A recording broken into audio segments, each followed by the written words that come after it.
महिला की ಸಾಹಸಗಾಥಾ. इसका अर्थ है महिಳೆಯ साहसದ कथे. आज मैं 10वीं कक्षा के बच्चों के लिए पाठ 13 महिला की साहस गाथा इस पाठ को करने जा रहे हैं. तो मैं पहले ही बता दिया कि महिला की साहस गाथा इसका अर्थ क्या है कि महिಳೆಯ साहसದ कथे. तो क्या है, मैं क्यों यहाँ पर ये किसका चित्र है आप लोग बता दीजिए. ये विजेंद्र पाल का चित्र है. अच्छा ठीक है, इसके इसे क्यों दिए गए हैं इसके बारे में मैं बाद में बताती हूँ, मगर हम पहले महिला की साहस गाथा इस पाठ की ओर जाएंगे. तो जाने से पहले हम पहले शब्दार्थ को देखेंगे. चोटी, शिखर, शिखरा. जज्बा, हौसला, हुम्मस्सु. दौरान, उस समय, असमय. झंडा, पताका, ध्वज, भावटा. तंबू, शामियाना, शामियाना. आरोहण, चढ़ना, हत्तुವುದು. कर्मठता, काम करने की शक्ति का भाव, ಕೆಲಸ ಮಾಡುವಂತಹ ಶಕ್ತಿಯ ಭಾವನೆ. ಭಗೈ, ಬಿನಾ, ಅವರಿಲ್ಲದೇನೆ. ಫಾವಡ, ಖುದಾಯಿ का ಸಾಧನೆ, ಅಂದ್ರೆ ಏನಾದರೂ ಕೂಡ ಅಗೆಯುವಂತಹ ಸಾಧನೆ ಫಾವಡ. ಇಸ್ತೆಮಾಲ್, ಉಪಯೋಗ ಮಾಡುವುದು. ನಜದೀಕ್, ಪಾಸ್, ಹತ್ತಿರ. रज्जू, रस्सी, हग्गा. ये सब शब्दार्थ देख लिया आपने. तो आगे आइए, अब हम महिला की साहस गाथा पाठ का आशय की ओर जाएंगे. तो यहाँ पर देख लीजिए, महिला हमारी विजेंद्र पाल जी का चित्र है. ये यहाँ पर एक मिनट यहाँ पर भी देख लीजिए. इस पाठ से बच्चे साहस, गुण, दृढ़ निश्चय, अथक परिश्रम, मुसीबतों का सामना करना इत्यादि आदर्श गुण सीखते हैं. इसके साथ हिमालय की ऊंची चोटियों की जानकारी भी प्राप्त करते हैं. यह पाठ सिद्ध करता है कि मेहनत का फल अच्छा होता है. तो यहाँ पर इसका अर्थ देख लीजिए. महिला की साहस गाथा पाठ का आशय, ಇದರ ಉದ್ದೇಶ ಏನು ಅಂತಂದ್ರೆ, इस पाठ से बच्चे साहस गुण ಏನಂತಂದ್ರೆ ಸಾಹಸದ ಗುಣ ಕಲಿತೀರಾ, ದೃಢವಾದ ನಿಶ್ಚಯವನ್ನ ಮಾಡಬೇಕು ಅಂತ ಕಲಿತೀರಾ, ಅತಕ್ ಪರಿಶ್ರಮ ಅಂದ್ರೆ ನಿರಂತರ ಕಷ್ಟಪಡಬೇಕು ಅನ್ನೋದು ಗೊತ್ತಾಗತ್ತೆ. ಮುಸೀಬತೋಂ ಕಾ ಸಾಮ್ನ, ಎಷ್ಟಾದ್ರೂ ಕಷ್ಟ ಬರಲಿ ಅದನ್ನು ಎದುರಿಸುವಂತಹ ಅದನ್ನ ಕಲಿತೀರಾ. ಕರ್ನ ಇತ್ಯಾದಿ ಆದರ್ಶ ಗುಣ ಸಿಗ್ತೀನಿ, ಇನ್ನು ಮುಂತಾದಂತಹ ಆದರ್ಶ ಗುಣವನ್ನ ನೀವು ಕಲಿತೀರಾ. इसके साथ हिमालय की ऊंची चोटियों की जानकारी भी प्राप्त करते. ಮತ್ತೆ ಹಿಮಾಲಯದ ತುದಿಯ ಬಳಿ ಹೋಗುವ ವಿಷಯವನ್ನು ನೀವು ತಿಳ್ಕೊಂತೀರಾ, ಅದು ಏನು ಅಂತ ಹೇಳಿ. यह पाठ सिद्ध करता है कि मेहनत का फल अच्छा होता है. ಈ ಪಾಠ ಏನು ನಿಮಗೆ ತೋರಿಸುತ್ತೆ ಅಂತಂದ್ರೆ, ಮೆಹನತ್ का फल अच्छा होता है, ಕಷ್ಟ ಪಡೋದ್ರಿಂದ ಫಲ ಅನ್ನೋದು ಒಳ್ಳೆಯದು ಆಗಿ ಸಿಗುತ್ತೆ ಅನ್ನೋದೇ ಇದರ ಅರ್ಥ. आइए आगे देखेंगे. पाठ की ओर जा रहे हैं हम, देख लीजिए. तो हमने इसे बता दिया कि महिलाएं भी साहस प्रदर्शन इस लेख द्वारा, महिला की साहस गाथा ये संकलित है. इस लेख द्वारा छात्र यहाँ जानकारी प्राप्त कर सकते हैं कि महिलाएं भी साहस प्रदर्शन में पुरुषों से कुछ कम नहीं है. विजेंद्र पाल इस विचार का एक निदर्शन है. ऐसी महिलाओं से प्रेरणा पाकर छात्र साहसी भाव अपना सकते हैं. ಸೊ यहाँ पर देख लीजिए, इस लेख द्वारा ಏನಂದ್ರೆ ಈ ಪಾಠದ ಇದು ಲೇಖ ಅಂತಂದ್ರೆ ಇದು ಬರೆದಿರುವುದು, ಇದರ ಮುಖಾಂತರ ವಿದ್ಯಾರ್ಥಿಗಳು ಏನು ನೀವು ಏನ್ ತಿಳ್ಕೊಂತೀರಾ ಅಂತಂದ್ರೆ, ಮಹಿಳಾಯೇ ಬಿ ಸಾಹಸ ಪ್ರದರ್ಶನ, ಮಹಿಳೆಯರು ಕೂಡ ಸಾಹಸ ಪ್ರದರ್ಶನದಲ್ಲಿ ಪುರುಷೋं से कुछ कम नहीं, ಪುರುಷರಿಗಿಂತನೂ ಕೂಡ ಏನು ಕಡಿಮೆ ಇಲ್ಲ. ವಿಜೇಂದ್ರ ಪಾಲ್ ಈ ವಿಚಾರಕ್ಕೆ ಏಕ್ ನಿದರ್ಶನ, ಇದಕ್ಕೆ ಒಂದು ಉದಾಹರಣೆಯಾಗಿ ವಿಜೇಂದ್ರ ಪಾಲ್ ಅವರ ಇದ್ದಾರೆ. ऐसी महिलाओं से, ಇಂತಹ ಮಹಿಳೆಯರಿಂದ ಪ್ರೇರಣೆಯನ್ನು ಪಡ್ಕೊಂಡ್ಬಿಟ್ಟು ಛಾತ್ರ ಸಾಹಸಿ ಭಾವ ಅಪ್ನಾ सकते हैं. ಇದರಿಂದ ನೀವು ಏನ್ ಗೊತ್ತಾ ಮಕ್ಕಳ, ನೀವು ಸಾಹಸದ ಭಾವನೆಯನ್ನು ನೀವು ಸ್ವೀಕರಿಸ್ತೀರಾ. अच्छा ठीक है, चलेंगे, शुरू करेंगे पाठ को शुरू करेंगे. आप अपने पुस्तकों को निकालिए, हम शुरू करेंगे. अच्छा ठीक है, पहले आदर्श वाचन करेंगे, बाद में इसका अर्थ बताते जाते हैं। पहली महिला एवरेस्ट विजेता बिजेंद्र पाल को एवरेस्ट की चोटी पर चढ़ने वाली पहली भारतीय महिला होने का गौरव प्राप्त है। बिजेंद्र का जन्म एक साधारण भारतीय परिवार में हुआ। पिता किशन पाल सिन्हा और मां हंसदेवी नेगी की 5 संतानों में यह तीसरी संतान है। बिजेंद्र के बड़े भाई को पहाड़ों पर जाना अच्छा लगता था। भाई को देखकर उन्होंने निश्चय कर लिया कि वे भी वही करेगी जो उनका भाई करते हैं। वे किसी से पीछे नहीं रहेगी, उनसे बेहतर करके दिखलाएगी। इसी जज्बे से उन्होंने पर्वतारोहण का प्रशिक्षण लेना शुरू कर दिया। तो यहाँ पर देख लीजिए, इसका अर्थ बताते जाते हैं। अब तो आदर्श वाचन हुआ, आप घर में जोर से इस पाठ को पढ़ लीजिए। अच्छा ठीक है, शुरू करें। ಪಹಲಿ ಮಹಿಳಾ ಎವರೆಸ್ಟ್ ವಿಜೇತ, ಮೊದಲನೇ ಮಹಿಳೆ ಎವರೆಸ್ಟ್ ಅನ್ನು ಗೆದ್ದಿರುವಂತಹ ಬಿಜೇಂದ್ರ ಪಾಲ್ को बिजेंद्र पाल ಅವರಿಗೆ एवरेस्ट की चोटी पर चढ़ने वाली पहली भारतीय महिला होने का गौरव प्राप्त है। ಮೊಟ್ಟ ಮೊದಲನೇ ಬಾರಿಗೆ ಎವರೆಸ್ಟ್ ಶಿಖರವನ್ನ ಹತ್ತಿರುವಂತಹ ಮೊದಲನೇ ಭಾರತ ಮಹಿಳೆಯ ಗೌರವವನ್ನು ಪಡೆದಿರುವಂತವರು ನಮ್ಮ बिजेंद्र पाल ಅವರು। बिजेंद्र का जन्म एक साधारण भारतीय परिवार में हुआ था। सो बिजेंद्र ಅವರ ಜನ್ಮ ಒಂದು ಸಾಧಾರಣ ಭಾರತದ ಪರಿವಾರದಲ್ಲಾಗತ್ತೆ। ಪಿತಾ ಕಿಶನ್ ಪಾಲ್ ಸಿನ್ಹಾ, ಸೊ ತಂದೆಯವರು ಕಿಶನ್ ಪಾಲ್ ಸಿನ್ಹಾ और ಅಮ್ಮನ ಹೆಸರು ಹಂಸದೇವಿ ನೇಗಿ की 5 संतानों में 5 ಮಕ್ಕಳಲ್ಲಿ यह तीसरी संतान है, ಇವರು ಮೂರನೇ ಸಂತಾನರು। बिजेंद्र के बड़े भाई को पहाड़ों पर जाना अच्छा लगता था। ಸೊ ಬಿಜೇಂದ್ರ ಪಾಲ್ ಅವರ ಅಣ್ಣನಿಗೆ, ದೊಡ್ಡ ಅಣ್ಣನಿಗೆ ಪರ್ವತಗಳನ್ನ ಹತ್ತೋದಂದ್ರೆ ತುಂಬಾ ಇಷ್ಟ ಇತ್ತಂತೆ। भाई को देखकर ತನ್ನ ಅಣ್ಣನ ನೋಡ್ಬಿಟ್ಟು उन्होंने निश्चय कर लिया कि ಅವರು ನಿಶ್ಚಯವನ್ನ ಮಾಡ್ತಾರೆ ಏನಂತಂದ್ರೆ वे भी वही करेंगे जो उनका भाई करते हैं, ಇವರು ಕೂಡ ನಮ್ಮ ಅಣ್ಣ ಏನ್ ಮಾಡ್ತಾನೋ ಅದನ್ನು ಕೂಡ ನಾನು ಮಾಡ್ಬೇಕು ಅಂತ ಹೇಳ್ಬಿಟ್ಟು ಅವರು ನಿರ್ಧಾರವನ್ನ ಮಾಡ್ತಾರೆ। वे किसी से पीछे नहीं रहेगी, ಅಂದ್ರೆ ಯಾವ್ದು ಹಿಂದನೂ ಕೂಡ ನಾನು ಹಿಂದೆ ಉಳಿಬಾರ್ದು ಅಂತ ಅನ್ಕೊಂತಾರೆ। उनसे बेहतर करके दिखलाएगी, ಅಣ್ಣನಿಗಿಂತನೂ ಕೂಡ ಚೆನ್ನಾಗಿ ಮಾಡಿ ತೋರಿಸ್ಬೇಕು ಅಂತ ಅನ್ಕೊಂತಾರೆ। इसी जज्बे से उन्होंने पर्वतारोहण का प्रशिक्षण लेना शुरू कर दिया। ಇದೇ ಒಂದು ಆಸೆಯಿಂದ ಏನ್ ಮಾಡ್ತಾರೆ, ಪರ್ವತಾರೋಹಣ का प्रशिक्षण ಅಂದ್ರೆ ಪರ್ವತವನ್ನ ಹತ್ತುವಂತಹ ಪ್ರಶಿಕ್ಷಣವನ್ನ ಅಂದ್ರೆ ಟ್ರೈನಿಂಗ್ ಅನ್ನ ಅವರು ಪಡೀತಾರೆ। ಹಾಗೆ बिजेंद्र को बचपन में रोज 5 किलोमीटर पैदल चलकर स्कूल जाना पड़ता था। ಸೊ ಬಿಜೇಂದ್ರ ಅವರಿಗೆ ಪ್ರತಿದಿನ ಬಾಲ್ಯ ವಯಸ್ಸಿನಲ್ಲಿ ಪ್ರತಿದಿನ 5 ಕಿಲೋಮೀಟರ್ पैदल चलकर ನಡ್ಕೊಂಡು ಹೋಗ್ಬಿಟ್ಟು ಸ್ಕೂಲಿಗೆ ಹೋಗ್ಬೇಕಾಗಿತ್ತಂತೆ। बाद में पर्वतारोहण प्रशिक्षण के दौरान उनका कठोर परिश्रम बहुत काम आया।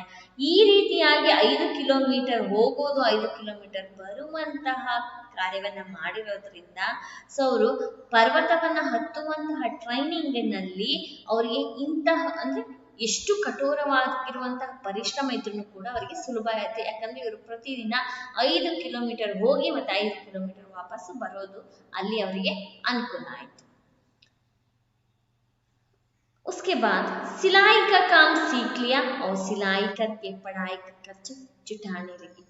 इस तरह उन्होंने संस्कृत में MA तथा BEd तक की शिक्षा प्राप्त की। सिलाई का काम सीख लिया ಅಂತಂದ್ರೆ ಹೊಲಿಯುವ ಬಟ್ಟೆ ಹೊಲಿಯುವ ಕೆಲಸವನ್ನ ಅವರು ಕಲಿತಾರೆ। और सिलाई करके ಅಂದ್ರೆ ಬಟ್ಟೆ ಹೊಲಿಯೋದನ್ನ ಕಲಿತಾದ್ಮೇಲೆ ಪढ़ाई का खर्च जुटाने लगी ಅಂತ ಓದುವಂತ ಖರ್ಚನ್ನ ಅವರು ಅಲ್ಲಿ ಖರ್ಚು ಮಾಡಕ್ಕೆ ಶುರು ಮಾಡಿದ್ರು। इसी तरह उन्होंने संस्कृत में MA, तो इವರು ಸಂಸ್ಕೃತದಲ್ಲಿ MA ಮತ್ತೆ BEd तक की ಶಿಕ್ಷಣ ಪ್ರಾಪ್ತ की। ಸೊ ಮತ್ತೆ BEd तक ಅನ್ನು ಕೂಡ ಶಿಕ್ಷಣವನ್ನ ಇವರು ಪಡೆದಿದ್ದಾರೆ। आगे देख लीजिए। पढ़ाई के साथ साथ बिजेंद्र ने पहाड़ी पर चढ़ने के अपने लक्ष्य को भी हमेशा अपने सामने रखा। ಸೊ ಓದುವ ಜೊತೆಯಲ್ಲಿ ಬಿಜೇಂದ್ರ ಪಾಲ್ ಅವರು ಪರ್ವತವನ್ನು ಹತ್ತುವಂತಹ ಲಕ್ಷ್ಯ ಗುರಿಯನ್ನ ಕೂಡ ಹಮೇಶಾ अपने सामने रखा, ತನ್ನ ಎದುರುಗಡೆ ಇಟ್ಕೊಂಡಿದ್ರಂತೆ।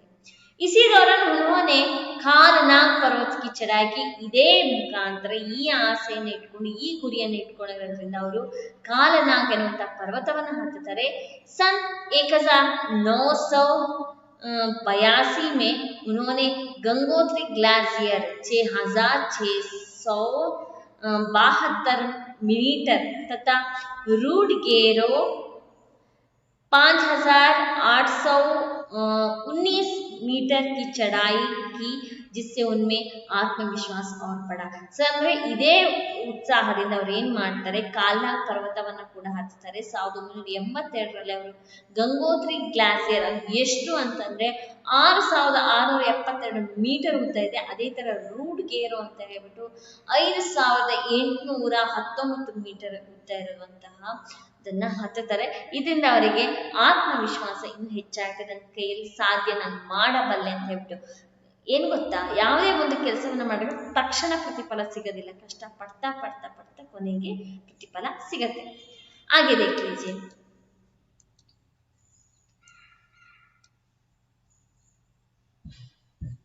अगस्त 1983 में जब दिल्ली में हिमालय पर्वतारोहियों का सम्मेलन हुआ तब वे पहली बार तेनसिंग नोर्गे एवरेस्ट पर चढ़ने वाले पहले पुरुष तथा ज़ुंके ताबी एवरेस्ट पर चढ़ने वाली पहली महिला से मिली 1983ರಲ್ಲಿ ಏನಾಗುತ್ತೆ ದೆಹಲಿಯಲ್ಲಿ ಹಿಮಾಲಯ ಪರ್ವತವನ್ನ ಹತ್ತಿರುವಂತಹ ಅವರಿಗೆ ಸಮ್ಮೇಳನದ ಘೋಷಣೆಯನ್ನ ಮಾಡ್ತಾರೆ ಇಂಥ ಸಮಯದಲ್ಲಿ ತೇನ್ಸಿಂಗ್ ನೋರ್ಗೆ ಮತ್ತೆ ಇನ್ನೊಬ್ರು ಝುಂಕೆ ತಾಬಿ ಏನಂತಂದ್ರೆ ಪ್ರಪ್ರಥಮ ಬಾರಿಗೆ ಎವರೆಸ್ಟ್ ಶಿಖರವನ್ನು ಹತ್ತಿರುವಂತಹ ಮೊದಲನೇ ಪುರುಷ ತೇನ್ಸಿಂಗ್ ನೋರ್ಗೆ ಆದ್ರೆ ಸೊ ಪ್ರಥಮ ಬಾರಿಗೆ ಎವರೆಸ್ಟ್ ಶಿಖರವನ್ನು ಹತ್ತಿರುವಂತಹ ಪ್ರಥಮ ಮಹಿಳೆ ಝುಂಕೆ ತಾಬಿ ಅವರನ್ನ ಭೇಟಿ ಇವರು ಮಾಡ್ತಾರೆ तब उन्होंने संकल्प लिया कि वे भी उनकी तरह एवरेस्ट पर पहुंचेगी ಅವಾಗ ಅವರು ನಿರ್ಧಾರವನ್ನ ಮಾಡ್ತಾರೆ ನಾನು ಕೂಡ ಅವರ ತರ ಎವರೆಸ್ಟ್ ಶಿಖರವನ್ನ ಹತ್ತುತ್ತೇನೆ और वह दिन भी आया ಆ ದಿನನೂ ಕೂಡ ಬಂತು जब 13 मई 1984 को एवरेस्ट पर पहुंचकर भारत का झंडा फहरा दिया ಸೊ ಅದೇ ಇದನ್ನ ಇಟ್ಕೊಂಡ್ಬಿಟ್ಟು ಅವರು ಮೇ 23 1984ರಲ್ಲಿ ಸೊ ಬಾವುಟವನ್ನ ಹಾರಿಸ್ತಾರೆ उस समय उनके साथ पर्वतारोही अंगदोज़ी भी थे ಆ ಸಮಯದಲ್ಲಿ ಇವರ ಜೊತೆ ಪರ್ವತಾರೋಹಿ अंगदोज़ी ಅವರು ಕೂಡ ಇದ್ರಂತೆ भारत की इस महिला द्वारा लिखित यह इतिवृत्तांत बहुत प्रेरणादायक तथा ರೋಚಕ ಇದು ಭಾರತದ ಈ ರೀತಿಯ ಮಹಿಳೆಯ ಮುಖಾಂತರ ಬರೆದಿರುವಂತಹ ಅವರ ಇತಿವೃತ್ತಾಂತ ಅಂತಂದ್ರೆ ಅವರ ಯಾತ್ರೆಯ ಇರುವಂತಹ ಬರೆದಿರಲ್ಲ ಅದು ಎಲ್ಲರಿಗೂ ಕೂಡ ಪ್ರೇರಣಾದಾಯಕವಾಗಿದೆ ಬಹಳ ರೋಚಕವಾಗಿದೆ ಬಹಳ ಅದ್ಭುತವಾಗಿದೆ इसमें उन्होंने इस बात का वर्णन किया है कि एवरेस्ट के शिखर पर कैसे पहुंचे ಅದರಲ್ಲಿ ಇನ್ನೂ ಕೂಡ ವರ್ಣನೆಯನ್ನ ಮಾಡಿದ್ದಾರೆ ಅಂತ ಏನಂತಂದ್ರೆ ಅವರು ಎವರೆಸ್ಟ್ ಶಿಖರವನ್ನ ನಾನು ಯಾವ ರೀತಿಯಾಗಿ ಹತ್ತದೆ ಅನ್ನೋದ್ರ ಕೂಡ ವರ್ಣನೆಯನ್ನ ಕೂಡ ಮಾಡಿದ್ದಾರೆ ಅಂದ್ರೆ ಇಲ್ಲಿ ತುಂಬಾ ವಿವರಣೆಯಾಗಿ ಕೊಟ್ಟಿಲ್ಲ ಮಕ್ಕಳ ನಿಮಗೋಸ್ಕರ ಬಹಳ ಸಂಕ್ಷಿಪ್ತವಾಗಿ ಕೊಟ್ಟಿದ್ದಾರೆ मगर आप विजेंद्र पाल की इतिवृत्तांत पढ़े तो आपको संपूर्ण रूप से सभी विषय आपको ज्ञात हो जाते हैं आइए आगे देखेंगे कर्नल कुल्लर ने साउथ खोल तक की चढ़ाई के लिए 3 शिखर दलों के 2 समूह बना दिए सो कर्नल कुल्लर ಅಂತ ಹೇಳ್ಬಿಟ್ಟು ಅವರು ಸೌತ್ खोल ತನಕ ಹತ್ತಬೇಕಾದ್ರೆ 3 ಶಿಖರ ದಲೋ ಅಂದ್ರೆ 3 ಶಿಖರವನ್ನು ಹತ್ತುವಂತ ಗುಂಪುಗಳನ್ನ ಮಾಡ್ತಾರೆ ಸಮೂಹ ಗುಂಪುಗಳನ್ನ ಮಾಡ್ತಾರೆ मैं सुबह 4 बजे उठ गए ಇವರು ಬಿಚೇಂದ್ರಿ ಪಾಲ್ ಅವರು ಬೆಳಿಗ್ಗೆ 4 ಗಂಟೆಗೆ ಎದ್ದೇಳ್ತಾರಂತೆ ಬರ್ಫ್ ಪಿಘಲಾಯಿ ಸಲ್ಲಿ ನೀರಿಲ್ಲ ಏನಂತಂದ್ರೆ ಅಲ್ಲಿರುವಂತಹ ಇದು ಇಬ್ಬನಿ ಮಂಜುಗಡ್ಡೆಗಳಿರ್ತಾವಲ್ಲ ಅವನ್ನ ತಗೊಂಡು ಹೋಗ್ಬಿಟ್ಟು ಅಲ್ಲಿ ಕಾಯಿಸಿದ್ರೆ ಅದೇ ನೀರಾಗುತ್ತೆ ಬರ್ಫ್ ಪಿಘಲಾಯಿ और चाय बनाई ಅದನ್ನ ಅವ್ರು ಏನ್ ಮಾಡ್ತಾರೆ ಟೀ ಮಾಡ್ತಾರೆ कुछ बिस्कुट और आदि चॉकलेट का हल्का नाश्ता करने के पश्चात ಸ್ವಲ್ಪ ಬಿಸ್ಕೆಟ್ ತಿಂತಾರೆ ಅಂತ ಸ್ವಲ್ಪ ಲೈಟ್ ಆಗಿ ಚಾಕ್ಲೇಟ್ ಅನ್ನ ತಿಂತಾರೆ ಯಾಕಂದ್ರೆ ಚಾಕ್ಲೇಟ್ ಅಲ್ಲಿ ಗಟ್ಟಿ ಇರುತ್ತೆ ನೀರಾಗ ಯಾಕಂದ್ರೆ ಬಿಸ್ಲಿದ್ರೆ ಕರಿಗೆ ಹೋಗುತ್ತೆ ಚಾಕ್ಲೇಟ್ ತುಂಬಾ ಗಟ್ಟಿ ಇರುತ್ತೆ ಸೊ ಹಲ್ಕಾ ನಾಷ್ಟ करने के पश्चात ಸ್ವಲ್ಪ ತಿಂದಾದ್ಮೇಲೆ मैं लगभग 5:30 बजे ಅಂತಂದ್ರೆ 5:30 ಗಂಟೆಗೆ अपने तंबू से निकल पड़ी ಅಂತಂದ್ರೆ ತನ್ನ ಶಾಮಿಯಾನದಿಂದ ಹೊರಗಡೆ ಬರ್ತಾರೆ. अंगदोजी ने मुझसे पूछा, अंगदोजी और ಕೇಳ್ತಾರೆ उनके साथ मैं उनके साथ चलना चाहूंगी, ನೀವೇನಾದ್ರೂ ನನ್ನ ಜೊತೆ ಬರ್ತೀರಾ ಅಂತ ಕೇಳ್ತಾರೆ. मुझे उन पर विश्वास था, ಇವರಿಗೆ ಅವ್ರ ಮೇಲೆ ತುಂಬಾ ನಂಬಿಕೆ ಇತ್ತು. साथ ही साथ मैं अपने आरोहण क्षमता और कर्मठता के बारे में भी आश्वस्तता थी. ಸೊ ಮತ್ತೆ ಅದ್ರ ಜೊತೆಯಲ್ಲಿ ನಾನು ಕೂಡ ನನ್ನ ಅಂದ್ರೆ ನನ್ನ ಪರಿಶ್ರಮ, ನನ್ನ ಕೆಲಸದ ಬಗ್ಗೆ ನನಗೆ ಶಾಶ್ವತವಾಗಿ ನೆನಪಲ್ಲಿರೋದ್ರಿಂದ ಸೊ ನಾನು ಒಪ್ಕೊಂಡೆ. सुबह 6:20 पर जब अंगदोजी और मैं साउथ पोल से बाहर निकले तो दिन ऊपर चढ़ आया था. ಸೊ ಏನ್ ಮಾಡ್ತಾರೆ, ಬೆಳಿಗ್ಗೆ 6:20 ಅಷ್ಟೊತ್ತಿಗೆ ಅಂಗದೋಜಿ ಮತ್ತೆ ಇವರು ಸೌತ್ ಪೋಲ್ ಹೊರಗಡೆ ಬರ್ತಾರೆ. ಊಪರ್ ಚಡ್ ಆಯಾತ. ಸೊ ಏನಂತಂದ್ರೆ ಅಷ್ಟೊತ್ತೊಳಗಡೆ ಏನಂತಂದ್ರೆ ಬೆಳಕು ಬರಕ್ಕೆ ಶುರು ಆಯ್ತು. ಹಲ್ಕಿ ಹಲ್ಕಿ ಹವಾ ಚಲ್ ರಹಿ ಥಿ, ತಣ್ಣನೆಯ ಗಾಳಿ ಬೀಸ್ತಾ ಇತ್ತು. और ठंड बहुत अधिक थी, सो ಮತ್ತೆ ತಣ್ಣನೆ ಗಾಳಿ ಜಾಸ್ತಿ ಇತ್ತು. हमने बगैर रस्सी के ही चढ़ाई की. ಇವ್ರು ಏನ್ ಮಾಡ್ತಾರೆ, बगैर रस्सी के ही, ಹಗ್ಗ ಇಲ್ಲದೇನೆ ಇವರು ಹತ್ತಕ್ಕೆ ಹೋಗ್ತಾರೆ. अंगदोजी एक निश्चित गति से ऊपर चढ़ते गए. ಸೊ ಏನಂದ್ರೆ अंगदोजी ಅವರು ಸೊ ಯಾವ್ದೋ ಒಂದು ಮಾರ್ಗವನ್ನ ಇಟ್ಕೊಂಡು ಅವ್ರು ಹತ್ತಕ್ಕೆ ಹೋಗ್ತಾರೆ. मुझे भी उनके साथ चलने में कोई कठिनाई नहीं. ಇವರು ಕೂಡ ಏನ್ ಮಾಡ್ತಾರೆ, ಅವ್ರ ಜೊತೆ ಹೋಗ್ತಾರೆ. ಹೋಗ್ಬೇಕಾದ್ರೆ ಇವ್ರಿಗೆ ಏನು ಕಷ್ಟ ಅನಿಸ್ತಿಲ್ಲ. जमी हुई बर्फ की सीधी ढलाऊ चट्टाने इतनी सख्त और भूरी भूरी थी मानो शीशे की चादर बिछी हो. ಸೊ ಏನಂತಂದ್ರೆ ಇವ್ರು ಹತ್ತಬೇಕಾದ್ರೆ ಸೊ ಅಲ್ಲಿರುವಂತಹ ಪರ್ವತಗಳು ಹೇಗೆ ಇತ್ತು ಅಂತಂದ್ರೆ ಸೊ ಬಹಳ ಒಂಥರ ಗಾಜಿನ ರೀತಿಯಾಗಿ ಅವು ಇದ್ವಂತೆ. ಸೊ ಹತ್ಬೇಕಾದ್ರೆ ಸ್ವಲ್ಪ ಜಾರ್ತಾ ಇತ್ತು. ಬಿಚಿತಿ ಬುರಿ ಬುರಿತಿ ಮಾನು ಶೀಶೆಗೆ ಚಾದರ್ ಬಿಚ್ಚಿ ಹೋ. ಏನಂತಂದ್ರೆ ಸೊ ಯಾವುದೋ ಗಾಜಿನ ಹೊದಿಕೆಯನ್ನ ಹಾಕಿದರೇನೋ ಅಂತ ಅನಿಸ್ತಿತ್ತಂತೆ. ಹಮೆ ಬರ್ಫ್ ಕಾಟ್ನೆ ಕೆ ಲಿಯೆ ಪಾವಡೆ ಕಾ ಇಸ್ತೆಮಾಲ್ ಕರ್ನಾ ಪಡ. ಸೊ ಇವ್ರು ಏನ್ ಮಾಡ್ತಾರೆ, ಸೊ ಅಂತಂದ್ರೆ ಹತ್ತಬೇಕಂತಂದ್ರೆ ಸೊ ಮಂಜುಗಡ್ಡೆನೆಲ್ಲ ಸರ್ಸ್ಕೊಂತ ಹತ್ಬೇಕಾಗತ್ತೆ. ಸೊ ಅವರು ಪಾವಡೆಯನ್ನ ಬಳಕೆಯನ್ನ ಮಾಡ್ತಾರೆ. 2 घंटे से कम समय में ही हम शिखर कैंप पर पहुंच गए.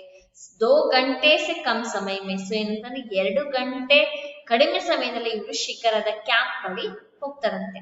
अंगदोजी ने पीछे मुड़कर पूछा, क्या तुम थक गई हो. ಸೊ ಏನಂತಂದ್ರೆ अंगदोजी ಅವರು ಹಿಂದ್ಗಡೆ ತಿರುಗಿಬಿಟ್ಟು ಕೇಳ್ತಾರಂತೆ, ಏನ್ ನಿಮ್ಗೆ ಸುಸ್ತಾಗಿದೆಯಾ ಅಂತ ಹೇಳ್ಬಿಟ್ಟು.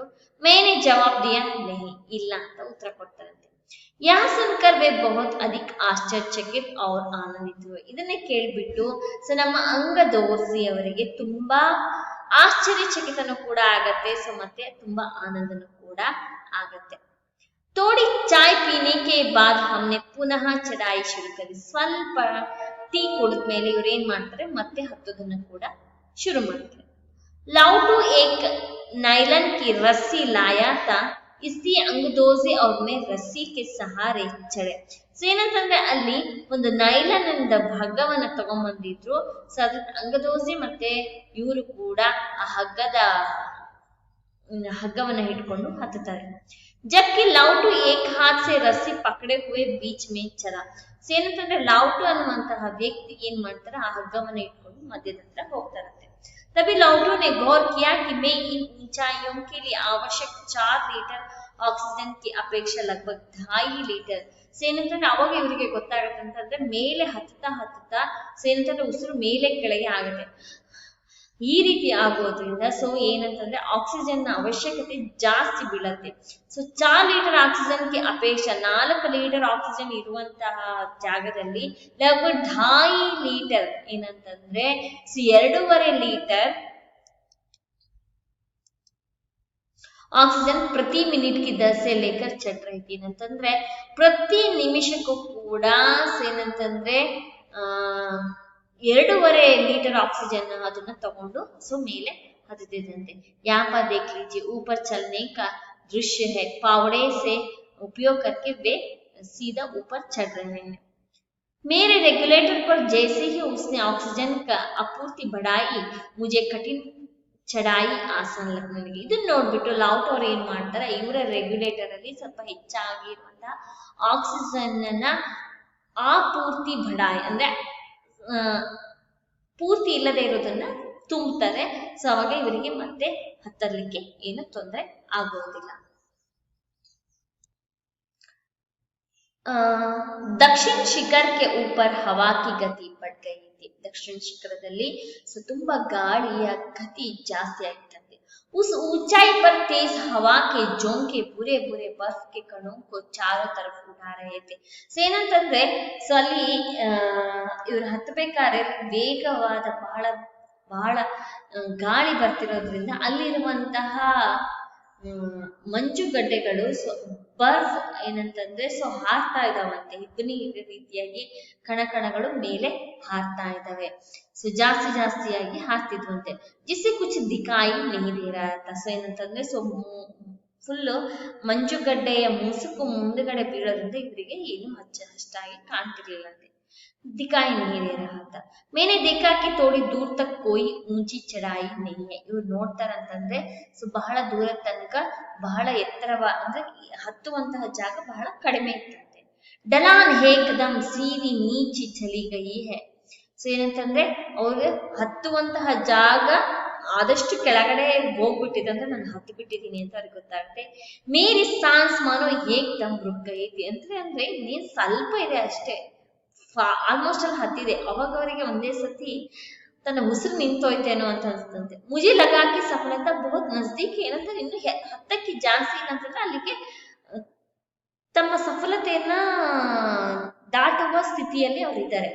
ಸೊ ಅವಾಗ 23 मई 1984 के दिन दोपहर के 1:07 पर मैं एवरेस्ट की चोटी पर खड़ी थी. ಸೊ ಏನಂತ ಹಂಗ್ ಮಾಡಿ ಮೇ 23, 1984ರಲ್ಲಿ ಮಧ್ಯಾಹ್ನ 1:07 ಸಮಯಕ್ಕೆ ಇವರು ಎವರೆಸ್ಟ್ ಶಿಖರವನ್ನ ಹತ್ತೇ ಬಿಡ್ತಾರಂತೆ.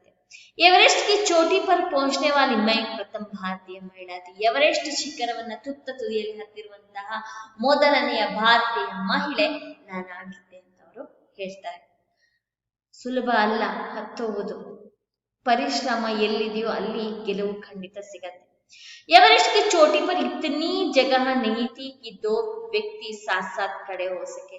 एवरेस्ट ನ ತುದಿಯಲ್ಲಿ ಅಷ್ಟೊಂದು ಜಾಗ ಇರ್ಲಿಲ್ಲ ಅಂತಂದ್ರೆ ಅಲ್ಲಿ 2 ವ್ಯಕ್ತಿ ಸಾಥ್ ಸಾಥ್ ಖಡೆ ಹೋ ಸಕೆ ಅಂತಂದ್ರೆ ಇಬ್ರಿಬ್ರು ವ್ಯಕ್ತಿಗಳಲ್ಲಿ ನಿಲ್ಲಕ್ಕೆ ಜಾಗ ಇರೋದಿಲ್ಲ, ಒಬ್ಬರೇ ಮಾತ್ರ ನಿಲ್ಲಕ್ಕೆ ಸಾಧ್ಯ. चारों तरफ हजारों मीटर लंबी सीधी ढलान को देखते हुए हमारे सामने मुख्य प्रश्न सुरक्षा का था. हमने पावड़े से पहले बर्फ की खुदाई कर अपने आप को सुरक्षित रूप से स्थिर किया. ಸೊ ಇದೇನ್ ಮಾಡ್ತಾರೆ, ಹತ್ತಾದ್ಮೇಲೆ ಅವ್ರು ನೋಡ್ತಾರಂತೆ ಚಾರೋ ತರಫ್ 1000 ಮೀಟರ್ ಲಂಬಿ ಸೀದಿ ಢಲಾನ್ ಕೋ ದೇಖ್ತೆ ಹುए ಏನಂತಂದ್ರೆ 4 ದಿಕ್ಕಿನಲ್ಲಿ ಕೂಡ ಸುಮ್ಮನೆ ಝುಯ್ ಅಂತ ಜಾರುವ ರೀತಿಯಾಗಿ ಇಲ್ಲೋ ಬಿದ್ದು ಹೋಗ್ತೀವಿ. ಯಾಕಂದ್ರೆ ಒಬ್ಬರೇ ನಿಲ್ಲುವಂತಹ ಜಾಗ ಇತ್ತಂತಂದ್ರೆ ಚೂರು ಮಿಸ್ಕಾಡೋದು ಕೂಡ ಬಿದ್ದು ಹೋಗುವಂತಹ ಚಾನ್ಸಸ್ ಇತ್ತು. ಅದಕ್ಕೆ ಅವರಲ್ಲಿ ಮುಖ್ಯ ಪ್ರಶ್ನೆ ಏನಂತಂದ್ರೆ ಸುರಕ್ಷತೆ ಉಂಟಾಗತ್ತೆ, ಸುರಕ್ಷತೆ ಮಾಡ್ಕೊಬೇಕಂತ ಗೊತ್ತಾಗತ್ತೆ ಅವರಿಗೆ. इसके बाद में अपने ಅವ್ರು ಏನ್ ಮಾಡ್ತಾರೆ, हमने पावड़े से पहले बर्फ की खुदाई कर ಅವ್ರು ಏನ್ ಮಾಡ್ತಾರೆ ಅಲ್ಲಿ ಏನಂತಂದ್ರೆ ಮಂಜು ಗಡ್ಡೆಗಳಿರ್ತಾವಲ್ಲ ಅದನ್ನೆಲ್ಲ ಸ್ವಲ್ಪ ಸರಿ ಮಾಡ್ಕೊಂಡು खुदाई कर अपने आप को सुरक्षित रूप से स्थिर किया. ತನ್ನನ್ನ ತಾನಾಗಿ ಸುರಕ್ಷಿತ ರೀತಿಯಲ್ಲಿ ಅಲ್ಲಿ ನಿಲ್ಲೋ ತರ ಮಾಡ್ಕೊತಾರೆ. इसके बाद में अपने घुटनों के बल बैठी ತನ್ನ ಮಂಡಿಯನ್ನ ಊರಿಸಿ ಅಲ್ಲಿ ಕೂರ್ತಾರೆ. बर्फ पर अपने माथे को लगाकर मैंने ಸಾಗರ್ ಮಾತೆ ಕೆ ತಾಸ್ ಕ ಚುಂಬನ್ ಕೆ. ಆ ನಂತರ ಇವ್ರು ಏನ್ ಮಾಡ್ತಾರೆ, ಆ ಮಂಜುಗಡ್ಡೆಯ ಮೇಲೆ ತನ್ನ ಹಣೆಯನ್ನ ಇಟ್ಬಿಟ್ಟು ಆ ಸಾಗರದ ತಾಯಿಯನ್ನ ತಲೆಯನ್ನ ಚುಂಬಿಸ್ತಾರೆ. बिना उठे ही मैंने अपने थैले से हनुमान 40 और दुर्गा माँ का चित्र निकाला. ಸೊ बिना उठे ही ಏನಂತಂದ್ರೆ ಸೊ ಎದ್ದೇಳಕ್ಕಿಂತ ಮುಂಚೆನೆ ಅವರು ತನ್ನ ತಗೊಂಡಿರುವಂತ ಚೀಲವನ್ನು ತೆಗೆದ್ಬಿಟ್ಟು ಹನುಮಾನ್ 40 ಮತ್ತೆ ದುರ್ಗಾ ದೇವಿಯ ಚಿತ್ರವನ್ನ ತೆಗಿತಾರಂತೆ. मैंने अपने साथ लाए लाल कपड़े में लपेಟ. ಅವ್ರು ಏನ್ ಮಾಡ್ತಾರೆ, ತನ್ನ ತಾನು ತಗೊಂಡಿರುವಂತ ಕೆಂಪು ಬಟ್ಟೆಯ ಮೇಲದಲ್ಲಿ ಇಟ್ಟರಂತೆ. ಚೋಟಿ ಸಿ ಪೂಜಾ ಕರ್ಕೆ, ಚಿಕ್ಕ ಪೂಜೆಯನ್ನ ಮಾಡಿದ್ಮೇಲೆ ಇನ್ಕೋ ಬರ್ಫ್ ಮೇ ದಬಾ ದಿಯಾ, ಅದನ್ನ ಮಂಜು ಒಳಗಡೆ ತೂಕಿಸೋದನ್ನ ಮುಚ್ಚುತ್ತಾರಂತೆ. उठकर मैं अपने रज्जु नेता अंगदोजी के प्रति आदर भाव से झुकी. ಆನಂತರ ಅವರು ತಮ್ಮ ಜೊತೆಯಲ್ಲಿ ಬಂದಿರುವಂತಹ ಅಂಗದೋಜಿಯವರ ಬಗ್ಗೆ ಗೌರವ ಭಾವನೆಯನ್ನ ವ್ಯಕ್ತಪಡಿಸ್ತಾರಂತೆ. ಉನ್ಹೋನೆ ಮುಜೆ ಗಲೆ ಲಗಾಯ, ಇವರು ಅವರನ್ನ ತುಂಬಾ ಅಂದ್ರೆ ಧನ್ಯವಾದಗಳನ್ನ ಹೇಳ್ತಾರೆ. ಕುछ देर बाद सोनम पुलजर पहुंचे और उन्होंने फोटो लिए. ಆನಂತರ ಅಲ್ಲಿಗೆ ಸೋನಂ ಪುಲ್ಜರ್ ಅಂತ ಅಲ್ಲಿಗೆ ಹೋಗ್ತಾರಂತೆ. ಅವರು ಇವತ್ತು ಫೋಟೋವನ್ನ ತಗೊಂತಾರಂತೆ. इस समय तक लाउटो ने हमारे नेता को एवरेस्ट पर पहुंचने की सूचना दे दी थी. ಸೊ ಈ ಸಮಯದಷ್ಟೊತ್ತಿಗೆ ಲೌಟೋ ಅವರು ಅವರ ನೇತಾಗಳಿಗೆ ಎವರೆಸ್ಟ್ ಅನ್ನ ಹತ್ತಿರುವಂತಹ ಸೂಚನೆಯನ್ನು ಅವರಿಗೆ ತಲುಪಿಸಿದ್ರಂತೆ. ತಬ್ ಮೇರೆ ಹಾತ್ ಮೇ ವಾಕಿ ಟಾಕಿ ದಿಯಾ ಗಯಾ, ಇವ್ರ ಕೈಯಲ್ಲಿ ವಾಕಿ ಟಾಕಿ ಕೊಟ್ರಂತೆ. कर्नल पुल्लर ने मुझे बधाई दी और बोले देश को तुम पर गर्व है. ಸೊ ನಂತರ ಕರ್ನಲ್ ಪುಲ್ಲರ್ ಅವರು ಮುಜೆ ಬಧಾಯಿ ದಿ, ಇವರಿಗೆ ಧನ್ಯವಾದವನ್ನ ಹೇಳ್ಬಿಟ್ಟು ದೇಶ್ ಕೋ ತುಮ್ ಪರ್ ಗರ್ವ, ದೇಶದ ಮೇಲೆ ನಿಮ್ಮ ತುಂಬಾ ಗರ್ವ ಇದೆ, ನಾವು ನಿಮಗೆ ಗೌರವನ ಸಲ್ಲಿಸ್ತೀವಿ ಅಂತ ಹೇಳಿದ್ರು ಅಂತ ಹೇಳ್ತಾರೆ. हमने शिखर पर 43 मिनट व्यतीत किए और अपनी वापसी ಯಾತ್ರಾ, ಅಲ್ಲಿ ಶಿಖರವನ್ನ ಹತ್ತದ ಮೇಲೆ 43 ನಿಮಿಷಗಳು ಅಲ್ಲೇ ಸ್ಪೆಂಡ್ ಮಾಡಿಬಿಟ್ಟು ಇವರು ವಾಪಸ್ ತನ್ನ ಯಾತ್ರೆಯನ್ನ ಬೆಳೆಸ್ತಾರೆ. ಬಜ್ಕರ್ 55 ಮಿನಿಟ್ ಪರ್ ಆರಂಭಿಕಿ, 55 ನಿಮಿಷದಿಂದ ಇವರು ಸೊ ಅಲ್ಲಿ ಬಜ್ಕರ್ ಅಂದ್ರೆ ಆ ಮಿನಿಟ್ಗೆ ಶುರು ಮಾಡ್ತಾರೆ. अंगदोजी और मैं साउथ पोल पर सायं 5 बजे तक पहुंच गए. ಸೊ ಏನಂತಂದ್ರೆ ಇವರು ಅಂಗದೋಜಿ ಮತ್ತೆ ಇವರು ಸೌತ್ ಪೋಲ್ ಬಳಿ 5 ಗಂಟೆಗೆ ಅಲ್ಲಿ ತಲುಪ್ತಾರೆ. ಸಬ್ನೆ ಸೌತ್ ಪೋಲ್ ಸೆ ಶಿಖರ್ ತಕ್ और ವಾಪಸ್ ಸೌತ್ ಪೋಲ್ ತಕ್ ಕಿ ಯಾತ್ರಾ, ಏನಂತಂದ್ರೆ ಎಲ್ಲರೂ ಕೂಡ ಸಬ್ನೆ ಸೌತ್ ಪೋಲ್ ಸೆ ಶಿಖರ್ ಸೆ ತಕ್ और ವಾಪಸ್ ಸೌತ್ ಪೋಲ್ ತಕ್ ಕಿ यात्रा ಮಾಡ್ತಾರೆ. चोटी पर रुकने सहित पूरे 10 घंटे 40 मिनट के अंदर पूरी करने पर बधाई दी. ಏನಂದ್ರೆ ಆ ತುದಿಯಲ್ಲಿ ಇವರು ಪೂರೆ 10 ಗಂಟೆ 40 ಮಿನಿಟ್ ಕೆ ಅಂದರ್ ಪೂರಿ ಕರ್ನೆ ಪರ್ 10 ಗಂಟೆ 40 ನಿಮಿಷದ ಒಳಗಡೆ ಅವರು ಹತ್ತಿರೋದ್ರಿಂದ ಇವರಿಗೆ ಎಲ್ಲರೂ ಕೂಡ ಸೊ ಬಹಳ ಏನಂತಂದ್ರೆ ಬದಾಯಿ, ಸೊ ಎಲ್ಲರೂ ಕೂಡ ಒಳ್ಳೇದಾಗ್ಲಿ ಅಂತ ಹೇಳ್ಬಿಟ್ಟು ಇವರಿಗೆ ಸೊ ಆಶೀರ್ವಾದವನ್ನ ಮಾಡ್ತಾರಂತೆ. मैं जब तंबू में घुस रही थी मैंने मेजर कुमार को कर्नल पुलर से वायरलेस पर बातें करते सुना. ಸೊ ಏನಂತಂದ್ರೆ ಇವರು ತನ್ನ ಜಾಗದೊಳಗಡೆ ತನ್ನ ಟೆಂಟ್ ಒಳಗಡೆ ಹೋಗ್ಬೇಕು ಅನ್ನೋಷ್ಟೊಳಗಡೆ ಮೇಜರ್ ಕುಮಾರ್ ಅವರಿಗೆ ಕರ್ನಲ್ ಪುಲ್ಲರ್ ಅವರು ವೈರ್ಲೆಸ್ ಇಂದ ಮಾತನಾಡೋದನ್ನ ಕೇಳಿಸ್ಕೊಂತಾರಂತೆ. आप विश्वास करें या ना करें श्रीमान विजेंद्र पाल केवल 3 घंटे में ही वापस आ गई है.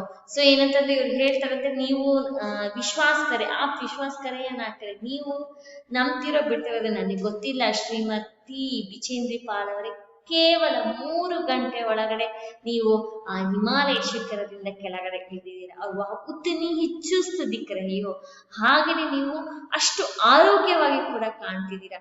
ಜಿತನಿ ವಹ ಆಜ್ ಸುಬಹ ಚಢಾಯಿ ಶುರು ಕರ್ನೆ ಸೆ ಪಹಲೆ ಥಿ. ಸೊ ನೀವು ಹತ್ತಬೇಕಾದ್ರೆ ಎಷ್ಟು ಸಂತೋಷದಿಂದಿದ್ರಿ, ಇಳಿಬೇಕಾದ್ರೂ ಕೂಡ ಅಷ್ಟೇ ನೀವು ಆರೋಗ್ಯದಿಂದ ಇದ್ದೀರಾ ಅಂತ ಹೇಳ್ತಾರಂತೆ. मुझे पर्वतारोहण में श्रेष्ठता के लिए भारतीय पर्वतारोहण संघ का प्रतिष्ठित स्वर्ण पदक तथा अन्य अनेक सम्मान और पुरस्कार प्रदान किए गए. ಸೊ ಏನಂತಂದ್ರೆ ನನ್ನ ಪರ್ವತವನ್ನ ಹತ್ತಿರುವ ಶ್ರೇಷ್ಠತೆಯಿಂದ ಭಾರತೀಯ ಪರ್ವತಾರೋಹಣ ಸಂಘದಿಂದ ಪ್ರತಿಷ್ಠಿತ ಸ್ವರ್ಣ ಪದಕ, ಅನ್ಯ ಹಲವಾರು ಪುರಸ್ಕಾರಗಳು ಸಿಕ್ಕಿದೆ. ಸೊ ಪದ್ಮಶ್ರೀ और प्रतिष्ठित अर्जुन पुरस्कार की घोषणा की है. ಅವಾಗಲೇ ನಿಮಗೆ ಒಂದು ಚಿತ್ರವನ್ನ ತೋರಿಸಿದ್ನಲ್ಲ, ಅದು ಪದ್ಮಶ್ರೀ ಪುರಸ್ಕಾರವನ್ನ ಪಡೆದುಕೊಳ್ಳುತ್ತಿರುವಂತಹ ಚಿತ್ರ. अर्जुन पुरस्कार की घोषणा की गई. अर्जुन पुरस्कारವನ್ನು ಕೂಡ ಇವರಿಗೆ ಕೊಡಲಾಯಿತು. सबके आकर्षण और सम्मान का केंद्र होना मुझे बहुत अच्छा लगा. ಎಲ್ಲರೂ ಕೂಡ ಆಕರ್ಷಣೀಯವಾದ ವ್ಯಕ್ತಿ ನಾನು ಎಲ್ಲರಿಗೂ ಕಾಣ್ತಾ ಇದ್ದೆ, ನನಗೆಲ್ಲರೂ ಕೂಡ ಸಮ್ಮಾನ್ ಕ ಕೇಂದ್ರ ಹೋನ ಮುಜೆ, ಎಲ್ಲರೂ ಕೂಡ ನನಗೆ ಸಮ್ಮಾನವನ್ನ ಮಾಡ್ತಾ ಇದ್ರು, ಆ ಕೇಂದ್ರ ನಾನು ಆಗಿದೆ ನನಗೆ ತುಂಬಾ ಸಂತೋಷ ಆಯ್ತು ಅಂತ ಹೇಳ್ತಾ ಇದ್ದಾರೆ. इस तरह बिजेंद्र को एवरेस्ट पर पहुंचने वाली पहली भारतीय महिला होने का ಗೌರವ ಪ್ರಾಪ್ತ हुआ। ಇದೇ ರೀತಿಯಾಗಿ ಬಿಚೇಂದ್ರಿ ಅವರಿಗೆ ಎವರೆಸ್ಟ್ ಶಿಖರವನ್ನ ಹತ್ತಿರುವಂತಹ ಪಹಲಿ ಭಾರತೀಯ ಮಹಿಳಾ, ಮೊದಲನೇ ಭಾರತ ಮಹಿಳೆಯ ಆಗಿರುವಂತಹ ಗೌರವ ಇವರಿಗೆ ಸಿಕ್ತು। ಬಿಚೇಂದ್ರಿ ಪಾಲ್ ದ್ವಾರ ಲಿಖಿತ एवरेस्ट मेरी ಶಿಖರ ಯಾತ್ರಾ पर ಆಧಾರಿತ ಈ ಅಂಶವನ್ನ ಮಹಿಳಾ ಕಿ ಸಾಹಸಗಾಥ ಅಂಶವನ್ನ ಬಿಚೇಂದ್ರಿ ಪಾಲ್ ಅವರು ಬರೆದಿರುವ एवरेस्ट मेरी शिखर यात्रा ಇದರಿಂದ ಆಯ್ದುಕೊಳ್ಳಲಾಗಿದೆ। सो आप अगर आप आगे हिंदी विषय को लेकर बीएड करने वाले हैं या एमए पढ़ने वाले हैं तो आप इस यात्रा का वृत्तांत को पढ़ लीजिए, बहुत ही अच्छा लगेगा। ठीक है, आगे जाएंगे अभ्यास की ओर। देख लीजिए अभ्यास, एक वाक्य में उत्तर लिखिए। प्रश्न 1, बिचेंद्री पाल को कौन सा गौरव प्राप्त हुआ है? बिचेंद्री पाल ಅವರಿಗೆ ಯಾವ ಗೌರವ ಸಿಕ್ಕಿದೆ? एवरेस्ट की चोटी पर चढ़ने वाली पहली भारतीय महिला होने का ಗೌರವ ಪ್ರಾಪ್ತ हुआ है। सो एवरेस्ट ಶಿಖರದ ತುತ್ತ ತುದಿಯಲ್ಲಿ ಹತ್ತಿರುವಂತಹ ಮೊದಲನೇ ಭಾರತೀಯ ಮಹಿಳೆಯ ಆಗುವಂತಹ ಗೌರವ ಅವರಿಗೆ ಸಿಕ್ಕಿದೆ। बचेंद्री के माता पिता कौन थे? सो बिचेंद्री पाल ಅವರ ತಾಯಿ ತಂದೆ ಹೆಸರು किशन पाल सिन्हा और अंशदी नोगी। आगे तीसरा प्रश्न, बिचेंद्री ने भाई को देखकर क्या निश्चय किया? बिचेंद्री ಅವರು ತನ್ನ ಅಣ್ಣನ ನೋಡ್ಬಿಟ್ಟು ಏನು ನಿರ್ಧಾರವನ್ನ ಮಾಡ್ತಾರೆ? बिचेंद्री ने अपने बड़े भाई के जैसे पहाड़ों पर जाने का निश्चय किया। बिचेंद्री ಅವರು ತನ್ನ ಅಣ್ಣ ಯಾವ ರೀತಿಯಾಗಿ ಪರ್ವತವನ್ನ ಹತ್ತುತ್ತಾನೋ ಅದೇ ರೀತಿಯಾಗಿ ನಾನು ಹತ್ತಬೇಕು ಎನ್ನುವಂತ ನಿರ್ಧಾರವನ್ನ ಮಾಡ್ತಾರೆ। बिचेंद्री ने किस ग्लेशियर पर चढ़ाई की? बिचेंद्री ಅವರು ಗಂಗೋತ್ರಿ ಗ್ಲೇशियर ಮೇಲೆ ಹತ್ತಿದ್ರು। सन 1983 में दिल्ली में कौन सा सम्मेलन हुआ था? 1983 ದೆಹಲಿಯಲ್ಲಿ ಯಾವ ಸಮ್ಮೇಳನ ನಡೆದಿತ್ತು? सन 1983 में दिल्ली में हिमालय पर्वतारोहियों का सम्मेलन हुआ। सो ದೆಹಲಿಯಲ್ಲಿ ಹಿಮಾಲಯ ಪರ್ವತಾರೋಹಿಯವರ सम्मेलन आಯಿತು। आगे देख लीजिए, एवरेस्ट पर भारत का झंडा फहराते समय पाल के साथ कौन थे? सो एवरेस्ट ಮೇಲೆ ಬಾವುಟವನ್ನ ಹಾರಿಸಬೇಕಾದ್ರೆ ಅವರ ಜೊತೆ ಇದ್ದಂತವರು ಯಾರು ಅಂತ ಹೇಳ್ಬಿಟ್ಟು पर्वतारोही एवरेस्ट पर भारत का झंडा फहराते समय बिचेंद्री पाल के साथ पर्वतारोही और रज्जु नेता और अंगदोजी भी थे। सो रज्जु नेता ಮತ್ತೆ अंगदोजी ಇವರಿಬ್ರು ಕೂಡ ಇದ್ರು। कर्नल का नाम क्या था? कर्नल ಅವರ ಹೆಸರೇನು? कर्नल का नाम कुल्लर था। कर्नल ಅವರ ಹೆಸರು कर्नल कुल्लर ಆಗಿತ್ತು। आगे 8वां प्रश्न आपके सामने, लाउटू कौन सी रस्सी लाया था? लाउटू ಅವರು ಯಾವ हग्गवन्न तಗೊಂಡು ಬಂದಿದ್ರು? लाउटू नैलॉन की रस्सी लाए थे। जो कपड़े उसके ऊपर डाले जाते हैं उसी तरह का रस्सी नैलॉन हग्गवನ್ನ तಗೊಂಡು ಬಂದಿದ್ರು। बचेंद्री ने तैले से कौन सा चित्र निकाला? बिचेंद्री ಅವರು ಚೀಲದಿಂದ ಯಾವ ಚಿತ್ರವನ್ನ ತೆಗಿತಾರೆ? बिचेंद्री ने तैले से दुर्गा मां का चित्र निकाला। दुर्गा देविಯ ಚಿತ್ರವನ್ನ ತೆಗಿತಾರೆ। आगे कर्नल कुल्लर ने बधाई देते हुए बिचेंद्री से क्या कहा? कर्नल कुल्लर ಅವರು ಇವರಿಗೆ ಸೋ ಧನ್ಯವಾದನ ವ್ಯಕ್ತಪಡಿಸ್ತಾ बिचेंद्री से क्या कहा? बिचेंद्री ಅವರ ಹತ್ರ ಏನಂತ ಹೇಳ್ತಾರೆ? कर्नल कुल्लर ने बधाई देते हुए कर्नल कुल्लर ಅವರು ಇವರಿಗೆ ಸೋ ಏನಂತಂದ್ರೆ ಧನ್ಯವಾದಗಳನ್ನ ಹೇಳ್ತಾ बिचेंद्री से कहा देश को तुम पर गर्व है, ದೇಶದ ಮೇಲೆ ನಿನ್ನ ಮೇಲೆ ಗೌರವ ಇದೆ ಅಂತ ಹೇಳ್ಬಿಟ್ಟು। ಮೇಜರ್ का नाम क्या था? ಮೇಜರ್ ಅವರ ಹೆಸರು ಏನಾಗಿತ್ತು? ಮೇಜರ್ का नाम ಕುಮಾರ್ था। ಮೇಜರ್ ಅವರ ಹೆಸರು ಕುಮಾರ್ ಆಗಿತ್ತು। बचेंद्री को भारतीय पर्वतारोहण संघ ने कौन सा पदक देकर सम्मान किया? सो बचेंद्री ಅವರಿಗೆ पर्वतारोहण ಸಂಘದವರು ಯಾವ ಪದಕವನ್ನ ಕೊಟ್ಟಿದ್ರು? सो बचेंद्री को भारतीय पर्वतारोहण संघ ने स्वर्ण पदक देकर सम्मान किया। स्वर्ण ಪದಕವನ್ನ ಕೊಟ್ಟು ಸನ್ಮಾನವನ್ನ ಮಾಡಿದ್ರು। तो यहाँ पर आगे एवरेस्ट की चोटी पर चढ़ने वाली पहली भारतीय महिला कौन है? सो एवरेस्ट ನ ತುತ್ತ ತುದಿಯಲ್ಲಿ ಹತ್ತುವಂತ ಮೊದಲನೇ ಭಾರತದ ಮಹಿಳೆ ಯಾರು? एवरेस्ट की चोटी पर चढ़ने वाली पहली भारतीय महिला बचेंद्री पाल है। सो एवरेस्ट ಶಿಖರವನ್ನ ಹತ್ತಿದ ಮೊದಲನೇ ಭಾರತೀಯ ಮಹಿಳೆ ಏನಂತಂದ್ರೆ बचेंद्री पाल ಅವರು। बचेंद्री के बड़े भाई को क्या अच्छा लगता था? बचेंद्री ಅವರ ದೊಡ್ಡ ಅಣ್ಣನಿಗೆ ಏನು ಇಷ್ಟ ಆಗ್ತಿತ್ತು? तो बचेंद्री के बड़े भाई को पहाड़ों पर जाना अच्छा लगता था. ಎಂತಂದ್ರೆ ಪರ್ವತವನ್ನ ಹತ್ತೋದಂದ್ರೆ ತುಂಬಾ ಇಷ್ಟ ಆಗ್ತಿತ್ತಂತೆ. आगे 15वां प्रश्न. बचेंद्री पाल को बचपन में कितने किलोमीटर पैदल चलकर स्कूल जाना पड़ता था. ಬಚೇಂದ್ರಿ ಅವರಿಗೆ ಬಾಲ್ಯ ವಯಸ್ಸಿನಲ್ಲಿ ಎಷ್ಟು ಕಿಲೋಮೀಟರ್ ದೂರ ಹೋಗ್ಬಿಟ್ಟು ಸ್ಕೂಲಿಗೆ ತಲುಪಬೇಕಾಗ್ತಿತ್ತು. बचेंद्री पाल को बचपन में 5 किलोमीटर पैदल चलकर स्कूल जाना पड़ता था. बचेंद्री पाल ಅವರಿಗೆ ಬಾಲ್ಯ ವಯಸ್ಸಿನಲ್ಲಿ 5 ಕಿಲೋಮೀಟರ್ ನಡ್ಕೊಂಡು ಹೋಗಿ ಸ್ಕೂಲಿಗೆ ತಲುಪಬೇಕಾಗಿತ್ತು. बचेंद्री पाल अपनी पढ़ाई का खर्च कैसे जुटाने लगी. बचेंद्री पाल ಅವರು ತಮ್ಮ ವಿದ್ಯಾಭ್ಯಾಸದ ಖರ್ಚನ್ನ ಯಾವ ರೀತಿಯಾಗಿ ಮಾಡ್ತಿದ್ರು ಅಂತಂದ್ರೆ बचेंद्री पाल ने सिलाई का काम सीख लिया और सिलाई करके अपनी पढ़ाई का खर्च जुटाने लगे. और आगे बचेंद्री पाल की शिक्षा कहाँ तक हुई. बचेंद्री पाल ಅವರ ಶಿಕ್ಷಣ ಎಲ್ಲಿ ತನಕ ಆಯಿತು. बचेंद्री पाल की शिक्षा संस्कृत में MA तथा BEd तक हुई थी. सो MA ಮತ್ತೆ BEd ತನಕ ಆಗಿತ್ತು. आगे 18वां प्रश्न. बचेंद्री पाल ने पहले कौन से पर्वत की चढ़ाई की. बचेंद्री पाल ಅವರು ಮೊದಲನೇದಾಗಿ ಯಾವ ಪರ್ವತವನ್ನ ಹತ್ತಿದ್ರು. बचेंद्री पाल ने पहले कालनाग पर्वत की चढ़ाई की. कालनाग पर्वतವನ್ನ ಅವರು ಹತ್ತುತ್ತಾರೆ.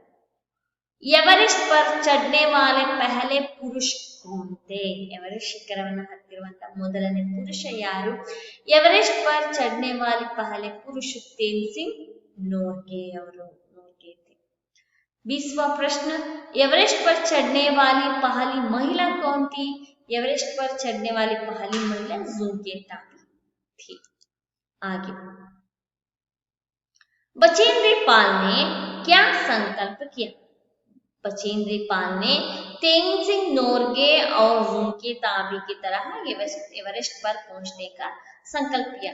ಅಂದ್ರೆ ಬಚೇಂದ್ರಿ ಪಾಲ್ ಅವರು ತೇನ್ಸಿಂಗ್ ನೋರ್ಗೆ ಮತ್ತೆ ಜುಂಕೆ ತಾಬಿ ಅವರು ಯಾವ ರೀತಿಯಾಗಿ ಹಿಮಾಲಯವನ್ನ ಪರ್ವತವನ್ನ ಹತ್ತಿದರೋ ಅದೇ ರೀತಿ ನಾನು ಕೂಡ ಹತ್ತಬೇಕು ಅನ್ನುವಂತಹ ಸಂಕಲ್ಪವನ್ನ ಮಾಡ್ತಾರೆ.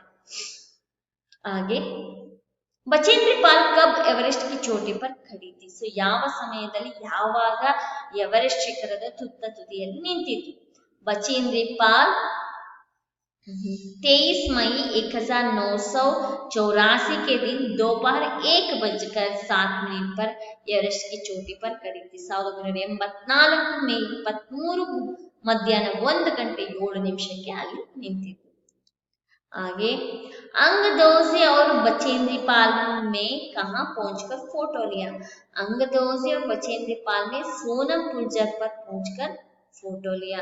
ಸೊ ಏನ್ ಮಾಡ್ತಾರೆ, ಸೋನಂ ಪುಲ್ಜರ್ ಬಳಿ ಹೋಗ್ಬಿಟ್ಟು ಇವರು ಫೋಟೋವನ್ನ ತಗೊಂತಾರೆ. ಹಾಗೆ बचेंद्री पाल द्वारा लिखित कृति का नाम क्या है. बचेंद्री पाल ಅವರು ಬರೆದಿರುವಂತಹ ಕೃತಿಯ ಹೆಸರು ಏನು. बचेंद्री पाल द्वारा लिखित कृति का नाम एवरेस्ट मेरी शिखर यात्रा है. एवरेस्ट ನನ್ನ ಶಿಖರ ಯಾತ್ರೆ. 2-3 वाक्यों में उत्तर लिखिए. 2-3 वाक्यಗಳಲ್ಲಿ ಉತ್ತರಿಸಿ. देख लीजिए. बचेंद्री पाल के परिवार का परिचय दीजिए. बचेंद्री पाल ಅವರ ಪರಿವಾರದ ಪರಿಚಯವನ್ನ ಕೂಡ ಕೇಳಿದರೆ बचेंद्री का जन्म एक साधारण परिवार में हुआ. उनके पिता किशनपाल सिन्हा और माँ हंसदेवी की थी. 5 संतानों में बचेंद्री तीसरी संतान. समझ में आया होगा. मुझे कन्नड़ में कहने की आवश्यकता नहीं है. तो आगे दूसरा प्रश्न. बचेंद्री का बचपन कैसे बीता. बचेंद्री को बचपन में रोज 5 किलोमीटर पैदल चलकर स्कूल जाना पड़ता था. सिलाई का काम करके पढ़ाई का खर्च जुटाए वह अपने भाई के साथ अक्सर पहाड़ों पर भी जाती थी. ये इसका उत्तर है. आगे तीसरा प्रश्न. बचेंद्री ने पर्वतारोहण के लिए किन किन चीजों का उपयोग किया. वहां पर जाकर कौन कौन से वस्तुओं का उपयोग उन्होंने किया. देख लीजिए. बचेंद्री ने पर्वतारोहण के लिए रस्सी, बर्फ काटने के लिए फावड़ा, ऑक्सीजन और वॉकी टॉकी इन चीजों का उपयोग किया. आगे एवरेस्ट की चोटी पर पहुंचकर बचेंद्री ने क्या किया. ಸೊ ಅಲ್ಲಿ ಹೋಗ್ಬಿಟ್ಟು ಏನ್ ಮಾಡ್ತಾರೆ ಅಂತ ಹೇಳ್ಬಿಟ್ಟು बचेंद्री पाल ने एवरेस्ट की चोटी पर पहुंचकर अपने घुटनों के बल पर बैठ के बर्फ को माथे पर लगाया. पहले ही से हनुमान 40 और दुर्गा माँ का चित्र निकाला और पूजा करके इनको बर्फ में दबा दिया. उठकर अंगदोजी के प्रति आदर भाव से झुकी। तो आइए पांचवा प्रश्न, अंगदोजी को आश्चर्यचकित और आनंदित हुए। क्यों अंगदोजी को क्यों आश्चर्यचकित और आनंद हुआ? इसका शिखर कैंप पर पहुंचने पर अंगदोजी पीछे मुड़कर बचेंद्री से पूछा, क्या तुम थक गई हो? तब बचेंद्री ने कहा, नहीं। यह बात सुनकर अंगदोजी बहुत ही आश्चर्यचकित और आनंदित हुए, क्योंकि वहां जगह पर जाते जाते क्या होता है कि बहुत ही थक जाते हैं, मगर बचेंद्री पाल नहीं थके, इसलिए उसे बहुत ही आश्चर्य और आनंद भी हो गया। आगे 4-5 वाक्यों में उत्तर लिखिए, देख लीजिए बच्चों। बचेंद्री ने पहाड़ पर चढ़ने की तैयारी किस प्रकार की? एवरेस्ट पर चढ़ने के दिन बचेंद्री सुबह 4 बजे उठ गई, बर्फ पिघलाकर चाय बनाई, कुछ बिस्कुट और आधी चॉकलेट का हल्का नाश्ता किया। उसके पश्चात वह लगभग 5:30 बजे अपने तंबू से निकल पड़े। दक्षिणी शिखर पर चढ़ते समय बचेंद्री के अनुभव के बारे में लिखिए। दक्षिण शिखर पर चढ़ते समय बचेंद्री को कठिनाइयों का सामना करना पड़ा। दक्षिण शिखर के ऊपर तेज हवा वहां रही थी, उसके साथ बर्फ की चादर चारों तरफ फैल गई थी। उसके सामने कुछ भी नजर नहीं आ रहा था। बचेंद्री को थोड़ी दूर तक चढ़ाई आसान लगी, उन्हें सफलता बहुत नजदीक नजर आ रही थी। आगे तीसरा प्रश्न, महिला की साहस गाथा पाठ के क्या संदेश मिलता है, अथवा महिला की साहस गाथा पाठ से क्या सीख मिलती है? उसके लिए दोनों प्रश्न के लिए एक ही उत्तर है। प्रस्तुत पाठ से हमें यह संदेश मिलता है कि महिलाएं साहस प्रदर्शन में पुरुषों से कम नहीं है। ऐसी महिलाओं से साहस, परिश्रम, दृढ़ निश्चय, मुसीबतों का सामना करना आदि गुण सीखने की प्रेरणा मिलती है। आगे जोड़कर लिखिए। तो देख लीजिए यहाँ आ भाग में कौन कौन से है। गंगोत्री ग्लेशियर की चढ़ाई, पर्वतारोहियों का सम्मेलन, एवरेस्ट की चोटी पर पहुंचना। तो इसके लिए आप यहाँ पर देख लीजिए, सन 1984, 1985, सन 1982, 1983। तो कहाँ पर हुआ अभी देखेंगे। गंगोत्री ग्लेशियर की चढ़ाई सन 1982 में की। पर्वतारोहियों का सम्मेलन तो 1983 में हुआ, और एवरेस्ट की चोटी पर पहुंचना तो 1984 में हुआ। आगे अनुरूप शब्द लिखिए। अनुरूपता, पहाड़ गिरी है तो चोटी शिखर है, कालनाग पर्वत है तो गंगोत्री ग्लेशियर, कर्नल कुल्लर है तो मेजर कुमार, और चाय गर्म है तो बर्फ ठंडी। पहले हिमालय पर्वतारोहियों पुरुष तेनसिंग नोरगे, पहली एवरेस्ट पर्वतारोही महिला जुम्के दावी। स्त्रीलिंग शब्द लिखिए। बाप के लिए माँ, पुरुष के लिए स्त्री, भाई के लिए बहन, बेटा के लिए बेटी, श्रीमान के लिए श्रीमती। उदाहरण के अनुसार लिखिए। उदाहरण के अनुसार लिखने के लिए बताए गए हैं। पढ़ plus I is equal to पढ़ाई, चढ़ प्लस आई चढ़ाई, कठिन प्लस आई कठिनाई, ऊंचा प्लस आई ऊंचाई, बढ़ प्लस आई बढ़ाई। आगे अन्य वचन लिखिए। चट्टान चट्टाने, रस्सी रस्सियां, शीशा शीशे, चोटी चोटियां, चादर चादरें। आगे विलोम शब्द लिखिए। आरोहण अवरोहण, चढ़ना उतरना, ठंडा गरम, परिश्रम आलस आलस्य, सामने पीछे या आगे पीछे। समानार्थक शब्द लिखिए। पहाड़ के लिए गिरी पर्वत है, चोटी के लिए शिखर शीर्षा, सुबह प्रातःकाल प्रभात, महिला स्त्री नारी, नजदीक पास निकट। और आगे निम्न शब्दों में से विशेषण तथा सन्नि शब्दों को अलग अलग करने के लिए बताए गए हैं। तो ये सब मधुर संज्ञा विशेषण, ऊंचा पर्वत पर्वत ऊंचा, मधुर स्वर स्वर मधुर, कर्कश आवाज आवाज कर्कश, बड़ा साधु साधु बड़ा, ठंडी हवा हवा ठंडी, नायलन रस्सी रस्सी नायलन।